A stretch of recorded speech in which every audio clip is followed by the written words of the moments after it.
Get ready for the next big thing.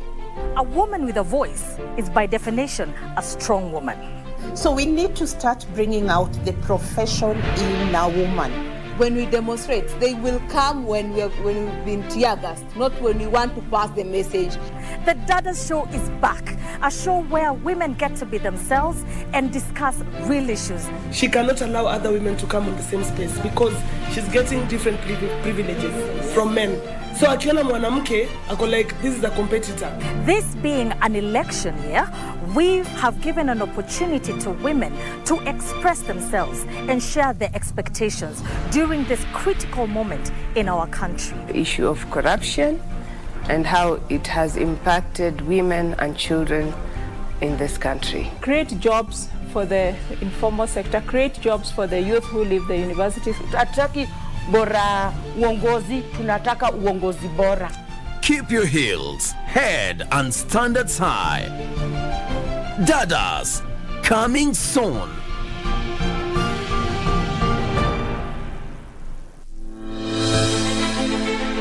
Are you an aspiring candidate in the upcoming general elections? Do you want your agenda and manifesto to reach your voters effectively? At KBC, we have the most comprehensive and credible online platform that has profiles of all prospective candidates. Log on to www.kbc.co.ke/2022 aspirants and let Kenyans know more about you, your past achievements, your manifesto, and your development agenda once you get elected to office.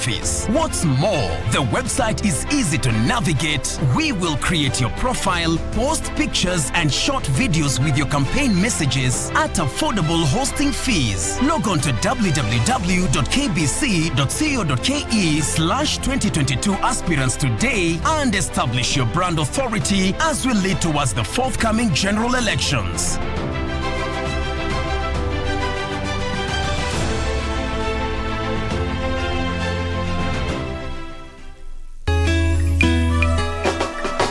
Vitimbi Jumatatu hii. Jumuika nasi siku ya Jumatatu ili upate uhondo kamili kwenye vitimbi. Hiyo basi usikose burudani tosha kila siku ya Jumanne hadi Alhamisi saa 1:35 katika tamthilia ya Maza.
Haujakosea mtazamaji kwamba hiki ndicho kituo ambacho kinakuletea habari ya kiki na tendeti pindi tu zinapojiri. Imejiri saa 1 kamili saa za Afrika Mashariki, na kama ilivyo desturi mtazamaji, kikosi chetu kizima cha wanahabari na wahariri kimekuwa kikishughulika mchana kutwa kukuletea habari ambazo ni kemkem. Tumekuandalia taarifa mbalimbali mtazamaji, ukikumbuka kwamba imesalia miezi michache kabla taifa hili kuandaa uchaguzi mkuu. Tumekuandalia pia taarifa mbalimbali kutoka maeneo mbalimbali humu nchini, lakini kumbuka pia matangazo haya yanapeperushwa moja kwa moja kupitia tovuti yetu maridadi kabisa ya www.kbc.co.ke.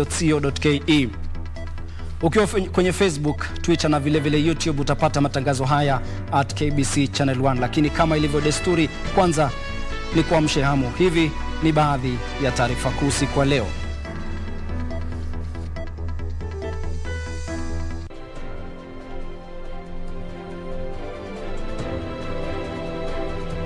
We have created and operationalized over 50 new administrative units in this belt, as it were, to provide administration and security resources closer to the population.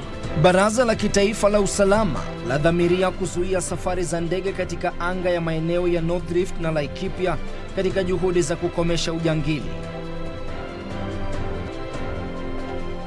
Tume ya IBC kuwasilisha rufaa dhidi ya uamuzi wa mahakama kuu ulioipokonya uwezo wa kuwahoji mashahidi hawa wagombeaji watakaokiuka maadili ya uchaguzi.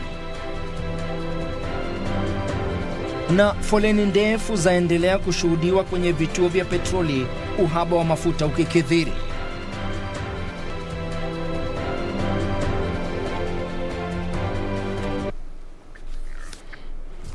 Anayekuwasilishia matangazo haya kwa lugha ya ishara ni Susan Thuku. Mimi jina langu ni Ben Chumba.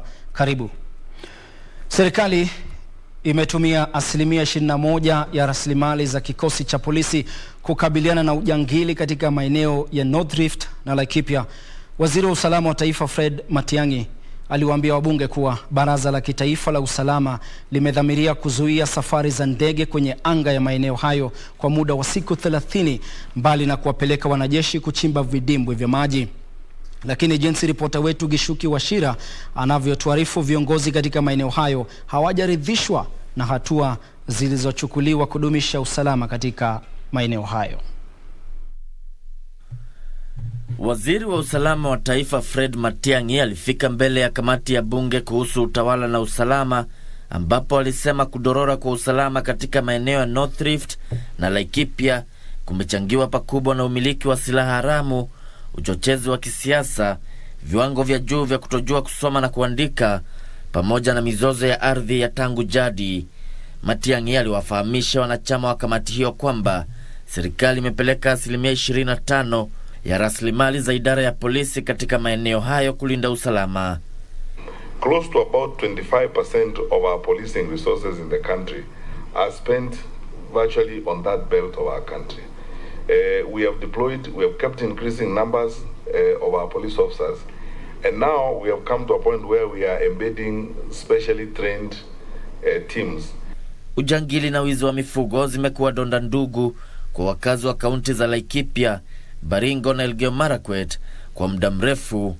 Baraza la Kisalama la Kitaifa sasa limedhamiria kwamba vikosi vya wanajeshi vipelekwe katika maeneo hayo kuchimba vidimbwi vya maji ili kukomesha mizozo ya rasilimali.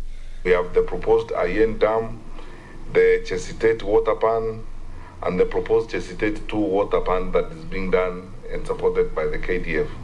Because this way then we are able to provide livelihoods and support to the livestock herders who live in these particular areas. Serikali pia imesitisha safari za ndege kwenye anga ya hifadhi ya wanyamapori ya Laikipia ili kutoa fursa ya uangalizi. We hope that as we go forward, what will help this place is not more soldiers or more police officers and more equipment. It is administering the place more responsibly. We have created and operationalized over 50 new administrative units in this belt, as it were, to provide administration and security resources closer to the population. Lakini hata ingawa serikali inasisitiza kwamba usalama umeimarika katika maeneo hayo, viongozi kutoka humo wanasema serikali haijachukua hatua za kutosha kudhibiti hali. On the road going from Marsabit town towards Turbi, there was a massacre of a small vehicle. All the occupants of that vehicle, 7 of them were dead, and the killing is even the road is insecure. Gishuki Washira, Darubini. Kwingineko mtazamaji, baraza la magavana limetishia kuwasilisha rufaa mahakamani kushinikiza hazina kuu kutoa shilingi bilioni 148 zilizotengewa serikali za kaunti kama masalio ya mgao wa mapato katika kipindi cha mwaka wa kifedha wa 2021-22.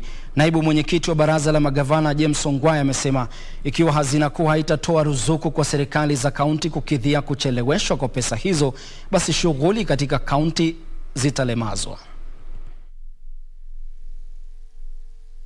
Katika mgao mapato mwaka uliopita, serikali za kaunti zilitengewa fedha za usawazishaji cha kima cha shilingi milioni 370.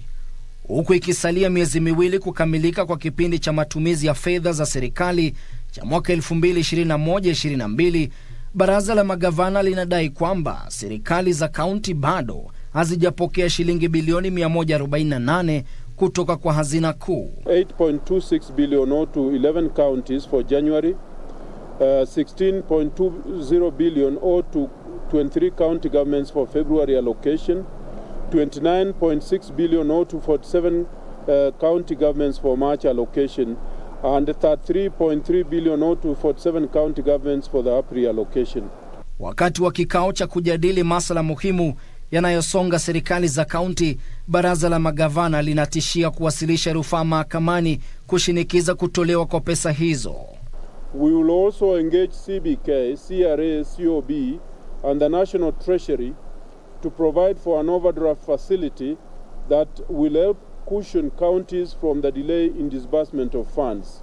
Wakipuzilia mbali madai kwamba serikali za kaunti hazitumiki kamilifu pesa zinazotengewa, magavana walisema kutokana na kucheleweshwa kwa fedha hizo, baadhi ya serikali hizo zimeshindwa kuweka mikakati ya kukabiliana na athari za ukame. Over 3.1 million people are food insecure in 24 counties, with over 360,000 people in the emergency phase and over 800,000 children facing malnutrition. National government should take this issue very seriously, as I think what I saw, the county governments have no capacity to intervene in terms of, because of the money that, the meager money that they receive.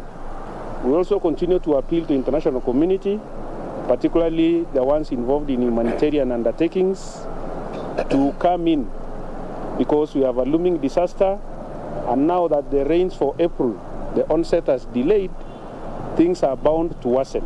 Na huku uchaguzi mkuu ukikaribia, magavana wanasema wameanzisha taratibu za mpito na kupokezana mamlaka. Na sasa tume ya IBC imesema kuwa itakata rufaa dhidi ya uamuzi wa mahakama kuu ulioipokonya mamlaka kamati yake ya utekelezaji maadili kwenye uchaguzi kumuita shahidi au mgombeaji yeyote atakayekiuka maadili ya uchaguzi. Kamishna wa tume hiyo Irene Cherop Masit amesema tume hiyo ilitekeleza wajibu wake kulingana na sheria ilipomuita mwakilishi wa kina mama kaunti ya Murang'a Sabina Chege kufafanua madai ya wizi wa kura wakati wa uchaguzi mkuu wa mwaka 2017.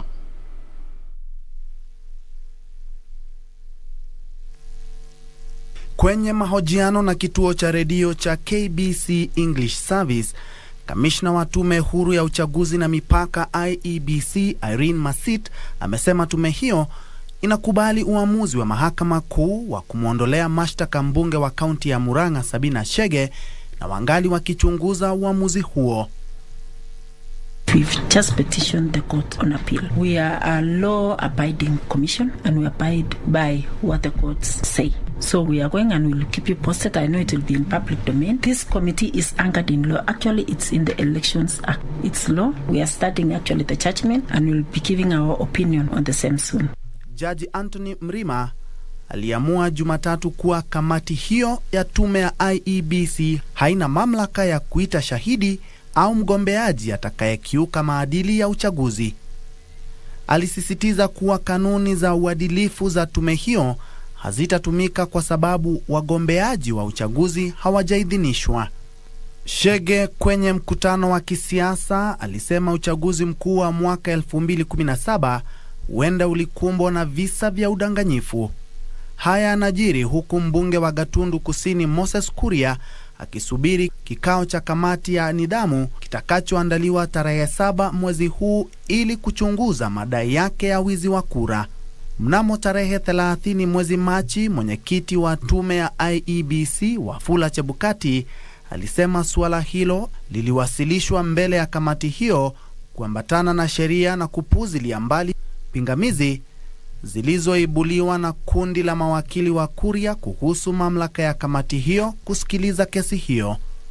Bentro Njue, Darubini. Mtazamaji, Tunakukumbusha kwamba tunakudhamini sana, ndiposa tunapenda kudurusu baadhi ya jumbe zenu kwenye Facebook. Unajiita Enos Omodhi, unasema uko ndani ya KBC saa 1 ukiwa Nairobi CBD. Ujumbe wako Ngao The African Boy unasema ukiwa Kilifi unawatupata vizuri sana.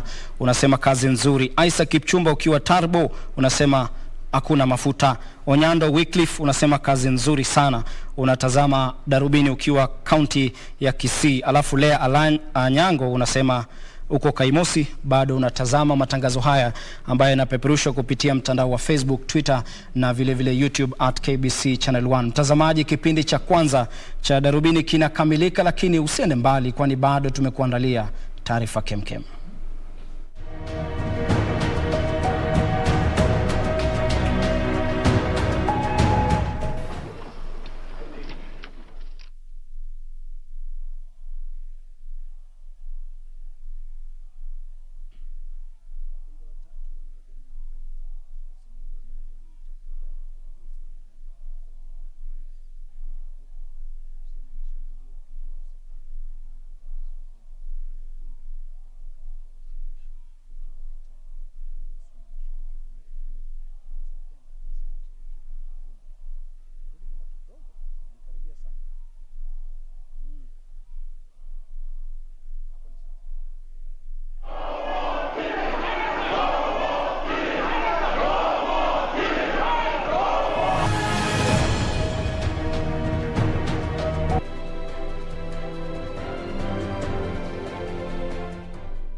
Ili kupata mafuta kupanda kama skiza tune kwenye simu yako, bonyeza *811 397 hash. Nashukuru serikali kwa kuongeza bei ya mafuta. Sasa niko kwa highway na hakuna traffic hata kidogo. Naomba serikali iendelee hivyo, tubaki tu watu ya gasla na heavy machine peke yake. Pia mimi naomba huyu serikali waseme kama gari yako ni below 3000 cc, gari yako. Ili kupata mafuta kupanda kama skiza tune, bonyeza *811 397 hash. *811 397 hash.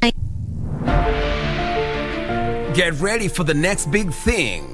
A woman with a voice is by definition a strong woman. So we need to start bringing out the profession in a woman. When we demonstrate, they will come when we've been tear gassed, not when we want to pass the message. The Dada's Show is back, a show where women get to be themselves and discuss real issues. She cannot allow other women to come in the same space because she's getting different privileges from men. So akiona mwanamke ako like this is a competitor. This being an election year, we have given an opportunity to women to express themselves and share their expectations during this critical moment in our country. The issue of corruption and how it has impacted women and children in this country. Create jobs for the informal sector, create jobs for the youth who leave the universities. Ataki bora uongozi, tunataka uongozi bora. Keep your heels, head and standards high.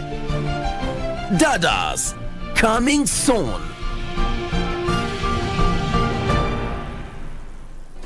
Do you have a new story to share with KBC? Get in touch swiftly on email news@kbc.co.ke or call 0723 892 654 or 0734 780 124.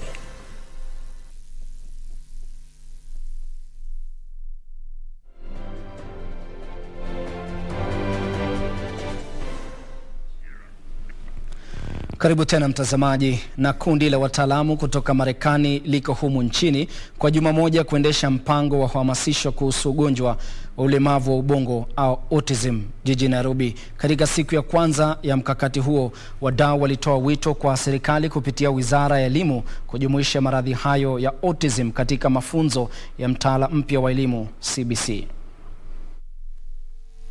Wakati wa uzinduzi wa mpango wa uhamasisho wa wiki moja kuhusiana na watoto wanaougua ugonjwa wa mchanyato au autism, mwenyekiti wa kamati ya bunge la taifa inayoshughulikia masuala ya afya Sabina Chege alisema kuna haja ya ushirikiano zaidi baina ya wadau wote katika kuhakikisha watoto wanaoishi na maradhi hayo wanajumuishwa ipasavyo katika jamii. I think coming together, and that's why I said through the societies, even through the Ministry of Education, because we have KICD that does the curriculum, we can be able to have more special schools. I know the ministry was working towards integrating, not separating them, but integrating them with the system. But we also appreciate that not all of them can be integrated within the normal system. And so a parallel program like what the city primary they are doing is very important to be. Chege alisema kuwa idadi ya walimu waliopewa mafunzo maalum kuhusu namna ya kuwashughulikia watoto wanaoishi na ugonjwa huo inapaswa kuongezeka. We also making sure that in our institutions we also training enough special teachers, and not just training them about I am a teacher by profession, not just about teaching in a class, but also how do we train them on how also to take care of, even to offer support. Some of these parents are in depression, they are overwhelmed. So when such a parent comes to you, apart from them bringing a child, are you also able to offer support to the parent? I think it's all of us. It's a responsibility that we need to take, all of us. Kundi la wataalam kutoka Marekani wanaongoza kampeni hiyo. So from the parents training, I like what they're doing here. They're also training them on the therapy and what needs to be done. It needs to be part of education, the basic education. So the ministry cannot run away from it. We train them on how they can actually teach these kids skills in the home, because not everyone can afford evidence-based services. But when we give them the skills, when we give them the strategies, then they are able to actually do that. Mpango huo wa wiki moja utashuhudia kutolewa kwa mafunzo maalum kwa wazazi, walimu na watu wanaowatunza watoto wanaoishi na ugonjwa huo kuhusu namna ya kuwashughulikia watoto hao. Beatrice Gatonyengetich, Darubini. Na familia moja, mtazamaji, katika mtaa wa Dandora, kaunti ya Nairobi, na mtafuta mwanao aliyetoweka tarehe 30 mwezi Desemba mwaka 2021. Kabla ya kutoweka kwake, Sean Hedwin Hamilton wa umri wa miaka 6 alionekana katika mtaa wa Dandora Phase 4 akiwa amevalia shati ya samawati, suruali ndefu nyeusi na viatu vyeusi. Carol, ambaye ni nyanyake Sean, amesema mtoto huyo ni mchangamfu sana licha ya kuwa na ugonjwa wa kifafa. Yeyote aliye na habari kumhusu alipo Sean, unaweza kupiga ripoti katika kituo cha polisi kilicho karibu nawe. Nilipotea Korokocho Desemba tarehe 30, Thursday 2021, kwa kitu kama saa 8 Desemba. Sasa hiyo wakati nilikuwa nimemwacha kwa nyumba. Mimi nafanya Dandora Kinyago Police Station. Sasa mtoto ananipendanga sana, akikosa kuniona hawezi kula, hawezi fanya kitu. Sasa ni kama alitoka kwa nyumba. Kutoka kwa nyumba alikuwa anajaribu kuja pale nafanya kazi. Kuja pale nafanya kazi. Sasa saa 8 ndiye alionekana mara ya mwisho Desemba tarehe 30.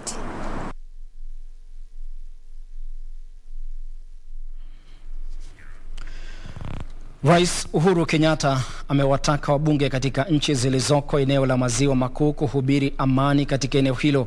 Kwenye hotuba yake katika kongamano la wabunge kutoka nchi za eneo la Maziwa Makuu iliyosomwa kwa niaba yake na Waziri wa Usalama wa Kitaifa Fred Matiang'i, Rais Kenyatta alitoa wito kwa wabunge hao kuhusisha raia katika harakati za kuzuia na kutatua mizozo. Wabunge hao kutoka nchi 12 wako nchini Kenya kwa mkutano huo wa siku 3. Spika wa bunge la Seneti Ken Lusaka ndiye rais wa kongamano la mataifa hayo.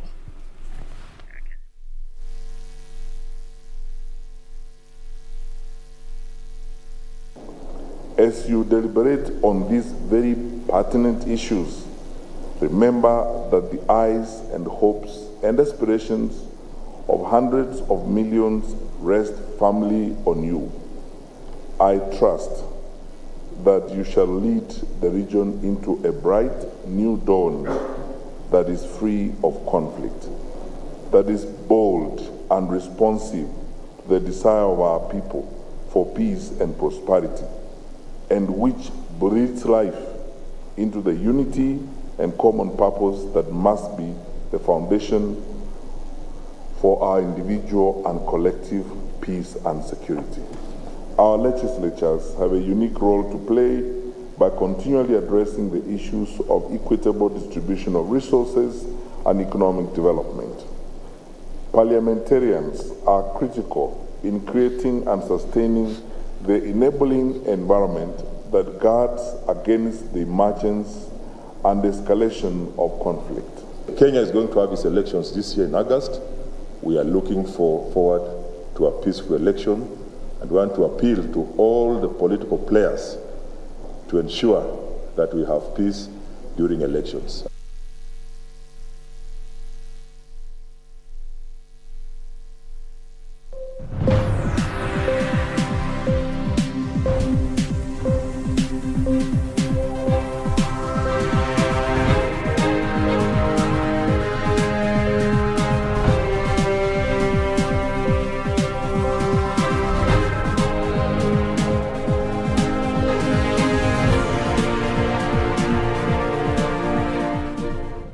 Na katika habari za fulusi tunaripoti kwamba kampuni za kibinafsi zililazimika kupunguza ununuzi wa bidhaa katika mwezi wa Machi kutokana na kile ambacho benki ya Stanbic inasema ni gharama ya juu ya bidhaa. Kwa mujibu wa meneja wa ununuzi katika benki ya Stanbic, kiwango hicho cha ununuzi wa bidhaa kilishuka kutoka 52.9 mwezi Februari hadi 50.5 mwezi Machi na kuashiria kudorora kwa ukuaji wa uchumi katika sekta ya kibinafsi. Taarifa kamili ni kwenye mseto wa biashara. Makadirio ya hivi punde ya benki ya Stanbic yanaonyesha kuwa bei za bidhaa na ada zimekuwa zikiongezeka tangu mwanzoni mwa mwaka 2014, huku vita nchini Ukraine vikichochea kuongezeka kwa ushuru ama matatizo mengine. Ripoti ya benki hiyo inadokeza kuwa shughuli za kiuchumi zilidorora mwezi uliopita kuliko mwezi uliotangulia. Kudorora huko kulitokana na ongezeko la gharama ya maisha ambayo ilisababisha mahitaji ya kupungua miongoni mwa wateja pamoja na kupungua kwa shughuli za uzalishaji. Wakati huo kampuni ya bima ya UAP Kenya imeandikisha faida ya shilingi milioni 543 ya kabla ya kulipa ushuru, hiyo ikiwa ni upungufu wa 25% ikilinganishwa na faida ya shilingi milioni 720 iliyonakiliwa mwaka 2020.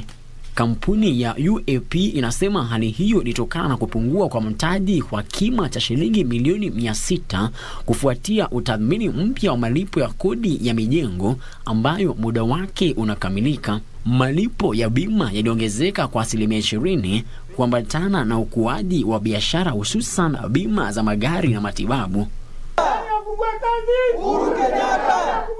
Hatimaye, wauzaji vyuma kuukuu wanahimiza serikali kuondoa marufuku dhidi ya biashara ya vyuma kuukuu hata kama ni kwa muda ili kuwawezesha kuuza hifadhi ya vyuma vyao.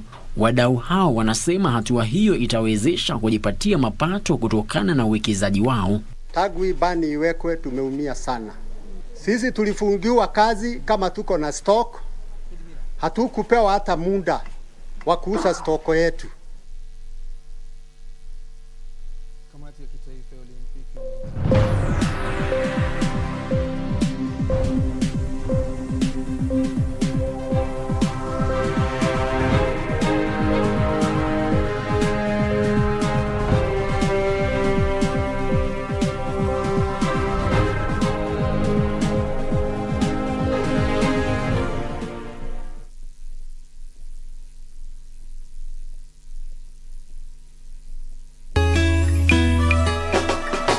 Vitimbi Jumatatu hii. Jumuika nasi siku ya Jumatatu ili upate uhondo kamili kwenye vitimbi. Hiyo basi usikose burudani tosha kila siku ya Jumanne hadi Alhamisi saa 1:35 katika tamthilia ya Maza. Mundos divididos por una sombra de traición. I put him in his place. We're not talking anymore. What else do you want me to do? Hit him?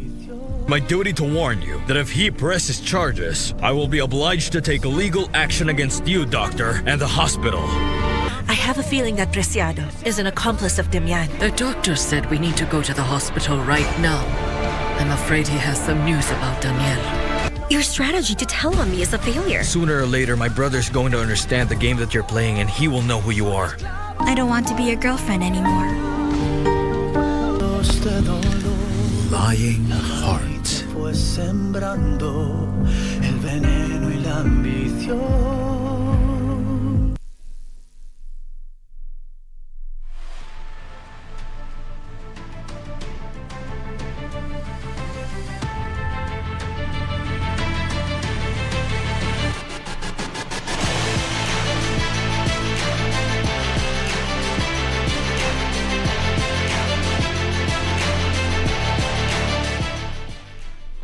Karibu sasa mwanaspoti, tuelekee viwanjani. Ukiniita KD bila shaka nitaitika.